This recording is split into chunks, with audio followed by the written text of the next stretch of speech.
I had a psychotic episode, and it was the summer after my freshman year in college, and this delusion that if I let any new sensations come in through the right half of my eye or ears, a new entity would enter me, take over my body, and so a very scary thing to believe.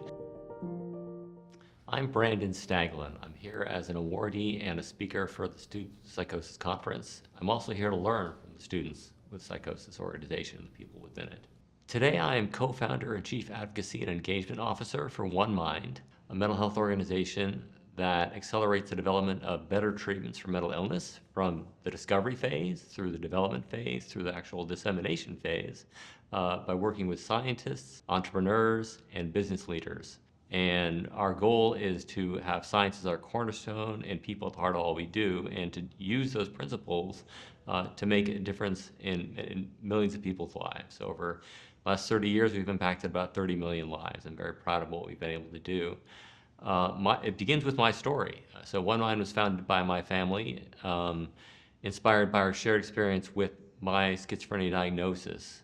When I was a teenager, I was very diligent and dedicated in my academic studies, and I was also a big science fiction fan. I had the goal to one day become an engineer and lead a project to build the world's first interstellar spacecraft and make some of those science fiction visions come to reality.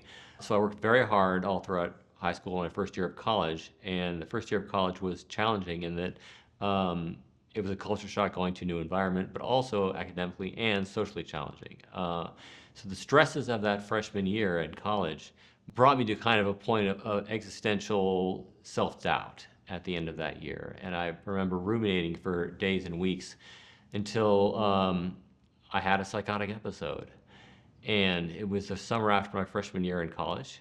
And it was as if in that moment of the episode, all of the feelings and emotions I was used to having, specifically in the right half of my head and body, snapped and were gone. And in its place was this dark vortex of dread and this delusion that if I let any new sensations come in through the right half of my eye or ears, a new entity would enter me, and a kind of new spirit, and take over my body. And so a very scary thing to believe. It evolved into these religiously themed delusions that if I made any moral mistakes, the cosmic struggle for possession of my soul would result in demons jumping out and pulling me down to hell, I mean, instantly for the rest of eternity. And so I lived in a perpetual fear and worry every moment of every day for several months until the medications and the supports I was accessing were helped me start to stabilize. The things that helped me recover from my first episode of schizophrenia, that episode included getting care early, starting on medication early, and getting psychiatric supervision early. This helped me start to stabilize while I still retained close relationships with my family and friends, as well as commitment to my life goals and a sense of insight into what I was experiencing. I knew that I was sick, and I wanted to help myself get better. So I had a second episode about 6 years later when I had been working for an engineering company. I became an astronautical engineer, building spacecraft, my life dream. And I got into graduate school. I was going to study engineering at MIT, and I had a terrible relapse because I went off the medication I was taking. And the reason I went off it is I knew I'd have to sleep less than the 9 hours per night that the side effects of the medication were making me sleep to succeed in graduate school. So terrible relapse, devastating, had to quit the job, not go to graduate school then, and go back in the hospital. My morale was shot, and I was very lonely and despondent for a couple of years thereafter until I was able to access a innovation which was developed by a grant from the nonprofit that my family had started in the intervening years, One Mind, our nonprofit.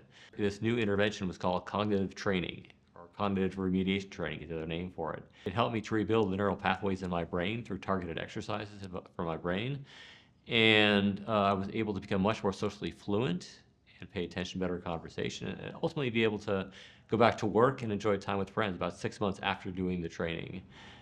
So my well-being has snowballed since that time. I've continued to exercise my brain muscles, so to speak, by continually being in social situations and work situations, Since then, I became our organization's first communications director in 2005 when I made its first website. And I did this inspired by the knowledge that it wasn't just me.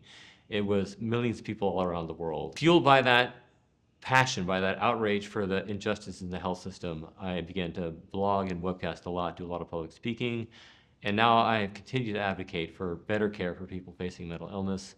I was president of the organization for about 6 years, from 2018 to 2024. I'm very proud of what we were able to do during that time, double the size of the organization, both people and revenue, and launched some wonderful new programs, including some that are running now. Now we have a new CEO, and I'm very happy that she's taken over kind of the leadership so I can focus on what really fuels my fire the most, which is the advocacy and engagement aspect of what we do. So that's where I am today, and happy with it. So when I was first diagnosed, I wasn't told that I had a schizophrenia illness. I was told that I had a thought disorder and a brain chemistry imbalance. I felt a lot of self-stigma around that time, and I think my doctor and my parents understood that I would not accept that if I was being told that I had schizophrenia, I would take it very poorly. To some degree, they were probably right. I felt very resistant to getting care, resistant to it, quote, admitting that I had a mental illness that I couldn't just make go away with my own force of will. I felt a lot of orientation towards self-reliance at that point in my life.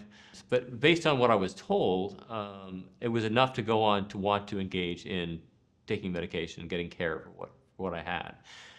I knew something was dreadfully wrong with my mind, and I wanted to do something to improve it. So when I was told that diagnosis, I felt frustrated. I felt kind of incredulous, like, how could I have something like this? And I was also scared. Like, what does this mean about my future? Will I ever feel like the person I was a month ago? Will I ever get to pursue my life dreams? I mean, it was scary and disheartening. So, unfortunately, the prevailing belief about people's psychosis is that we are different and dangerous. And a recent study showed that although stigma has reduced for most mental health conditions over the last 10 years, it's actually gotten worse for schizophrenia, as well as substance use disorders. One part of my mission in my life, my career that I've set for myself now is to help share more stories of people who've experienced psychosis with the general public and with medical practitioners and leaders in mental health and the world, to understand from a direct point of view what our experiences are and what they're like. I think that will go a long way toward eradicating those stigmas.